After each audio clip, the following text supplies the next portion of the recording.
மக்கள் மகிழ்ச்சி அதைவிட பெரிது. இது பணம் மட்டுமல்ல, இது பாசமும் பொறுப்பும். இவ்வளவு பெரிய தொகையை கையாள்வது சரியான நேரத்தில் சரியான நபர்களிடம். ஒரு ரூபாயும் தவறாமல், ஒரு குடும்பமும் தவறாமல் கொண்டு சேர்த்தது. டிஜிட்டல் உலகம் வியந்து பார்க்கிறது. மனித உழைப்பு வரலாறு எழுதுகிறது. இந்தியாவில் எந்த வங்கியும் செய்ய முடியாததை தமிழக கூட்டுறவுத்துறை செய்து முடித்தது. தமிழ்நாடு நுகர்பொருள் வாணிபக் கழகத்தில் தொடங்குகிறது ஒரு பொறுப்பு. கூட்டுறவு சங்கங்களின் பதிவாளர் வழியாக அந்த பொறுப்பு ஒழுங்காக வழிநடத்தப்படுகிறது. தமிழ்நாடு மாநில தலைமை கூட்டுறவு வங்கியில் அது பாதுகாக்கப்படுகிறது. அங்கிருந்து மாவட்ட, மத்திய கூட்டுறவு வங்கி கிளைகளில் பயணம் வேகம் எடுக்கிறது.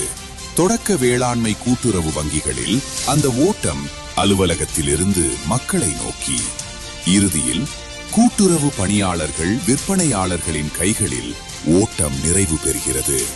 ரொக்கமாக, நேரடியாக, ஒரு நொடியும் தாமதமின்றி பொதுமக்களின் கைகளில். இது சாதாரண விநியோகம் இல்லை. கூட்டுறவுத்துறை அதிகாரிகளின் திட்டமிடுதல், ஊழியர்களின் இரவு பகல் உழைப்பு, மொத்த கூட்டுறவுத்துறையின் அர்ப்பணிப்பு. இந்தியாவில் இதுவரை யாரும் செய்யாத வரலாற்று சாதனை. சவால்கள் இருந்தன, காலம் குறைந்தது. ஆனால் மக்கள் மகிழ்ச்சியே முதல்வரின் மன மகிழ்ச்சி. கூட்டுறவே நாட்டுயர்வு என்ற முழக்கம் இன்று மக்களின் வீட்டில் பொங்கல் மகிழ்ச்சியாக.